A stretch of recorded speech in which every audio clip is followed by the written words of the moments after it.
প্রকৃতি আমরা কম বেশি সবাই পছন্দ করি, কিন্তু এইরকম প্রকৃতির মাঝে যদি একটা রাত থাকা যায় তাহলে আসলে সেটা এক অন্যরকম ফিলিংস। আসলে যারা ক্যাম্পিং করেন বা আগে পরে করেছেন তারা এটা খুব ভালো মতো জানবেন, যারা পাহাড় পছন্দ করেন তাদের জন্য।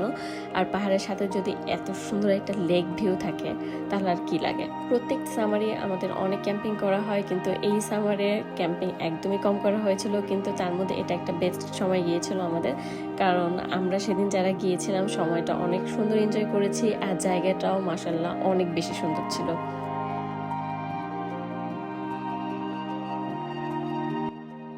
আর আমরা যেখানে ক্যাম্পিং করেছি এটা পুরোটাই ছিল ফ্রি ক্যাম্পিং জোন, আর এটা ছিল গাঙ্গন্দর ইনজেতে। এই জায়গাটাতে অনেকেই ক্যাম্পিং করতে আসে, আপনারা ভিডিওতে দেখতে পাচ্ছেন অপোজিটে আরো অনেক ক্যাম্পিং কার ছিল, কিন্তু সেদিন আমাদের পাশে আর কেউই ছিল না, তাই পুরো জায়গাটা আমরা খুব সুন্দর মতো এনজয় করে নিজেদের মতো কাটিয়েছি। We got nowhere to be, just a slow dance with the summer heat. The world outside can't wait a few, 'cause right now we got nothing else to do. The sun is peeking through the cotton white blinds, your hands still tangled up in mine.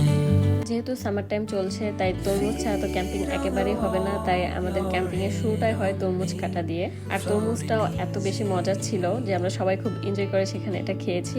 তারপরে আমরা আমাদের camping এর activities শুরু করেছি। Got nowhere to be.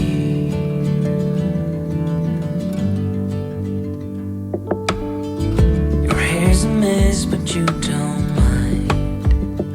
You just laugh, let it fall where it likes.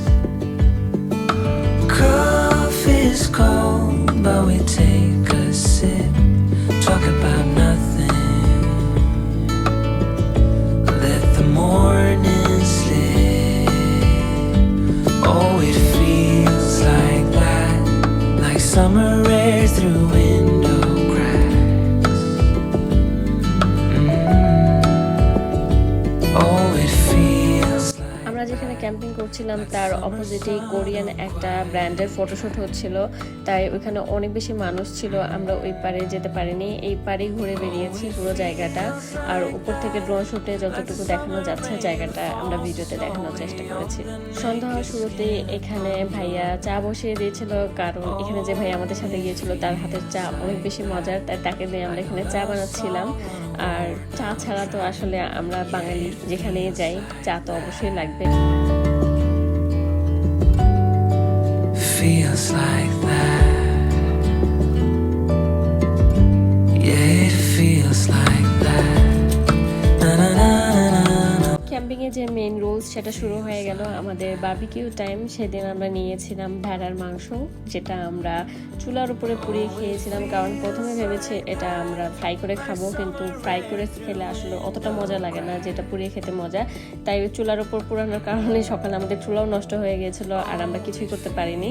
রাতে আমরা Korean স্টাইলেই খাচ্ছিলাম এখানে, সাথে ছিল কিন্নিপ আর লেটুস পাতা, যেটার মধ্যে মাংস দিয়ে আমরা রাতে খেয়েছি। আর পুরো রাতটা আমরা গল্পগুজব করে কাটিয়েছি, যেটা আর আমরা ভিডিওতে আনিনি। আমরা আমাদের মতো সময়টা এনজয় করেছিলাম। আর সকালে উঠে এখানে আমরা আমাদের ক্যাম্পিং বক্সে কিছু স্টিকার লাগাচ্ছিলাম, মানে এটা আমরা নতুন কিনে নিয়েছিলাম, আর সেদিনই আমরা এগুলো আমাদের বক্সের মধ্যে লাগাচ্ছিলাম। সকালে এত বেশি রোদ ছিল যে আমাদের এগুলো গুছাতে অনেক বেশি কষ্ট হচ্ছিল। কোনো এক কারণে তাদের আগে চলে যেতে হয় আমাদের সাথে যারা ছিল, তাই আমাদের দুজনেরই সবকিছু গোছাতে হয় এই রোদের মধ্যে। ক্যাম্পিং করতে আসলে সবারই ভালো লাগে, যখন যাই সবকিছু বের করে গুছাতে অনেক ভালো লাগে, কিন্তু যখন চলে আসি সকালে সবকিছু গুছাতে এত বেশি বিরক্ত লাগে আসলে বলার মতো না। তাই ক্যাম্পিং এর এই একটা পার্ট যেটা আমার মানে একবারই অপছন্দ, তাছাড়া সবকিছু খুব ভালো লাগে। কিন্তু কি আর করা, সবকিছু তো গুছিয়ে নিতেই হবে। তারপর সব আমরা গুছিয়ে দুজনে মিলে বাড়ির উদ্দেশ্যে রওনা দিয়ে দিই। তাই যারা আমাদের ভিডিও দেখছেন তারা কেউ যদি কোরিয়াতে থেকে থাকেন, গাওন্দো ঘুরতে আসেন, তাহলে একবার হলেও ইনজে যাওয়া ট্রাই করবেন। যদি ক্যাম্পিং নাও করেন তাও জায়গাটা একবার ঘুরে দেখবেন, জায়গাটা অনেক বেশি সুন্দর, পিসফুল আর আইসোটিক একটা জায়গা।